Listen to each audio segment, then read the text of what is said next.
Matt, I want to go back now to January. I said about this a little bit earlier about Oscar and Shinsuke Nakamura. They were both the Royal Rumble respected winners. And I remember on this show, in fact, it was a very good retrospective that we did of that. I mean, we reviewed that, Matt, and I think we were both beaming and thinking, this is great. What a match. Shinsuke Nakamura versus AJ Styles was... I mean, they already announced it that night, didn't they? So it was already a buzz. I think they called that match too soon. I do think it would have been better if Shinsuke could have been like, I don't know, going backwards and forwards to if he was going to face Brock or AJ and just play it out a little bit further. But they kind of announced it straight away. And then, of course, we had Oscar, who was, then pinning up against, of course, Charlotte Flair. Matt, to think now where we are, as I said earlier, Shinsuke Nakamura, Matt, definitely one of my best wrestlers, I will say, this generation, no doubt about it. Love his work in New Japan, have liked his work in NXT, but since going up, I can't really, and this is terrible, Matt, but it's tough to actually pick a Shinsuke Nakamura match that's like, I don't know, I can't even remember giving a 4+ or anywhere near that for a Shinsuke match. And maybe once I've done that, but off the top of my head, Matt, he hasn't had the most memorable matches, and that includes the AJ match as well at WrestleMania, because for some reason, although the match, I think if you turn the sound down, was pretty good, if you turn the sound up, it was one of those matches, Matt, maybe it was where it was positioned on the card, who knows, but it just certainly, once we got to it, whether it was too much anticipation for something there truly wasn't going to be. And again, a lot of people were comparing it with the New Japan match at Wrestle Kingdom, which I just knew it was never going to be as good as that. But for him not to win there, Matt, at WrestleMania, I know that he done the low blow and then he had the heel turn, and I thought, wow, maybe this is the start of Shinsuke Nakamura. Maybe this is the edge that he's been waiting for.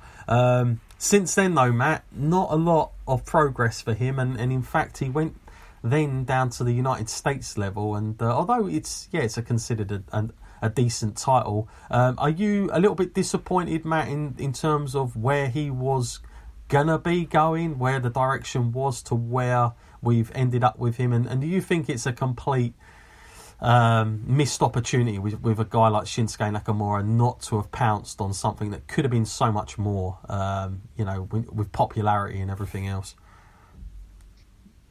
Yes, definitely. I mean, I don't really know how you get this kind of thing wrong as well, because you bring in a star who's massive in Japan, and you think he's going to bring a fan base with him, and people over here, they knew who he was as well. He's definitely that kind of superstar, and he has tremendous ability and talent in that ring, and it just feels like he's been limited and restricted, and it feels like, because his English is good, it's just, I don't think WWE see it up to their standards, and that's why probably he is being a little bit limited. But I think his mic work is pretty good, and especially as a heel, I think that was a much better turn for him rather than being the face. But I feel like for him, it just keeps getting worse and worse. His United States title run was very unremarkable. I can't even remember that many times he actually defended it. There were pay-per-views when that title was noticeably absent, when all other titles were being defended. It just feels like WWE's lost all faith in him, so I wouldn't blame the guy if he decided to head back east when his contract's up, because it seems like at least there he could be himself, and he'd have these 5-star matches back for sure. Yes, definitely, totally agree with that as well, what Matt just said there. I feel like, just don't really remember a lot of what he's really good at. They turn him into this, 1 minute he's strong style. That's what we're all knowing him for. Now, of course, he's the artist and all this lark. It's just, why did they go all these weird directions with the character? I have no idea. I'm not even sure he knows what he is these days. Whenever he shows up. But there you go. On the women's front, Matt, obviously you can say it's been quite an effective year for them. I would say it's got to be one of the best years, no doubt, I would imagine, for women's wrestling. But still setbacks for me. The times I am still saying up until this point where I see And it only happened very recently, in fact, where we had, again, all the female roster standing on the stage and Stephanie saying, you know, bringing them out like she's the teacher. And all the women seem like they're little girls at school. And the way they react, you know, when she said, oh, there's going to be a battle royal, and all the women are like, yes, thank you. You know, just playing really weird characters, especially Natty. If you go back and watch that, I'm like, why? You wouldn't see this with the male guys. They wouldn't be like cheering themselves because they get a battle royal opportunity. Like they just wouldn't react the way they make the females react. I really do not understand why WWE can't get out of this cycle of having all the females out there all at one time. And you know, it's like they never in character either half the time. Like it's like when they're in the stage together, they're all okay to get on, and it's like they forgot everything else. But yeah, definitely strange. What do you think for the year in female wrestling for you? Because the match at WrestleMania, Matt, I mean, I thought that was really good. You know, the Charlotte match that she had up against Oscar, and I thought the other match was good as well. And like, you know, it got quite a good sort of big, you know, moment, I think. Although Oscar, it was shocking to see her lose, and whether you agree or don't agree, I do think like there have been some good moments for them. But obviously, maybe by default, Matt, or whatever. But a lot of these things happen like this. But Becky Lynch, Matt, is that just been a huge bonus that WWE probably didn't plan, I'm pretty sure, to have her this popular? Yeah, it does seem like a bit of a coincidence, and things have just fallen into place. But that's the way it always happens. Yeah. With WWE, when you get a huge star emerging, like we go back to it many times. Someone like Austin, you know, just comes out of nowhere with a speech like that, and then instantly the audience just click with that person, and the support is there. And I think like she's worked tremendously hard for her career, so this is about time for her recognition.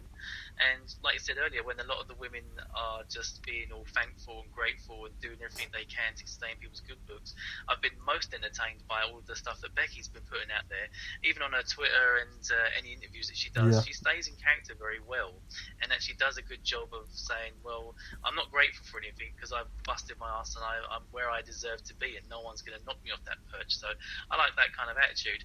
But it is kind of funny that the two best people at doing that, Charlotte and Becky, are also the two worst people at keeping their professional, like, private life separate. 100%. Like, it's so easy to tell their friends when they're backstage taking selfies with each other. It's like, no, just keep that apart, and then, you know, you've done it, you cracked it, you got it nailed down then. Yeah, no, 100%. Yeah, it's so annoying as well when that happens. Obviously, we had the Evolution pay-per-view. You know, people will, you know, jibe it and maybe say, you know, that was effectively only there to sort of soften the blow of the whole Saudi Arabia trip again. I think regardless of that, I do think it was a good show, but it's kind of like one of those things. It's good, but then, you know, shouldn't we kind of be looking at, you know, a bit more than that? I mean, obviously, Matt, we got Charlotte versus Ronda way ahead of its time, I feel. I was a little bit spooked when they said about it, to be honest with you. I was like, what the heck? Sort of just come out of nowhere, and a little bit worried that they brought that too soon. But, you know, I enjoyed that as well, to a certain extent. I think, obviously, if you want to go on sort of some of the low moments, I would say Jonathan Coachman saying that line he did on that pre-show. I'm sure he was told off about it. Oh, well, hopefully he was, when he said about the whole Nia Jax thing hitting Becky, and how it was this time she did it for real. She didn't hold back. Great. So yeah, I'm sure that done everyone no end of greatness there. But yeah, I mean, overall, I think, you know, a better year for the women, definitely, but, you know, can still be so much better. Definitely can still be so much better. And of course now, Matt, we finally get what you and I have been saying, especially on your part, about the tag team belts now, which has been announced. But it's one of those things, Matt, it's like, I don't know how I can describe this, but it's like having 3 birthdays and never getting what I want, and then by the 4th one I got it, but now I'm like, it's out of date a little bit and I can't be bothered. That's how I feel a little bit about this tag team belt. So I'm like, I'm happy it's here now, but come on, we've been saying this forever. And are they just doing it now just to sort of like say, well, that'll shut that percentage of the crowd up, let's just give them that. But are they actually gonna, really treat these properly? Because the tag team in general, Mal especially, is obviously is around. I mean, that is diabolical. I mean, it's terrible in the tag team division. And so I don't know if I hold out too much hope or not. Really, obviously we do see a lot of women's tag matches, but is it just going to be the same old thing? Hopefully not. What about you, Matt? Are you a little bit more optimistic? It's going to be difficult to pull off because they got to put tag teams together, and although there is like a lot of women that are in sort of their own groups right now, they have to keep this going and actually not relive the same rivalries over and over, and that's difficult to do because we see, like you said, on the men's division. But I feel like the women have the passion to carry this off, and they definitely have the drive. And when it's like you said before, a year ago that would have been perfect because that was the right time. It felt like it naturally to come about.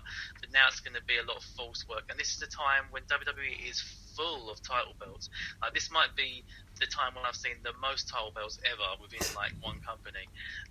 They've got the whole British side's kicking off now. We've got women's champion down there and men's champion, tag team champions down there, NXT, Raw, SmackDown. It's just so many champions. Yeah, it waters it down a little bit.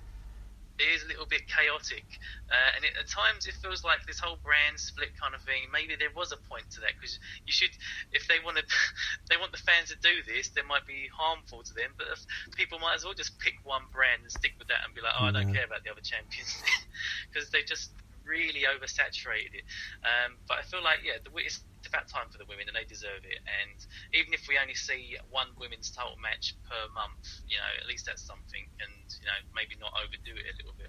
Yep, no, I totally agree with you there. Obviously, Matt, you just touched on it as well about the NXT UK. I'm glad you brought that up. Obviously, a new thing that's come along this year. It's got started. I know that when it was announced, Matt, I was definitely excited about it. Because we've been told since the first UK tournament that they were looking to extend the brand out in the UK, and obviously us. Being selfish like we are, Matt, we are based in the UK. It's more wrestling for us to go and see, and see our homegrown talent, get their just rewards, and But what have you made of it, Matt? Because a lot of people are a little bit sort of like looking in at it are a little bit like, is this it? Is this all they can do? Do you think it's more to do with the budget, Matt, or that they're not putting enough in this, or is this just early days at the moment and things will start picking up for it? Well, it is always going to be a difficult venture because it's like the furthest reach of the WWE. Although they've got a foothold here, it's really kind of difficult to micromanage everything to that degree. And it's putting a lot of faith in people over this side of the pond to actually make things come together a lot better. And Triple H's eyes aren't everywhere at all times. So I feel like it's doing pretty well. It's keeping my interest, but maybe that's just because, like I said, maybe like it's a bit of selfish interest there because we're British as well. So maybe that's why we're tuning in more often to see it.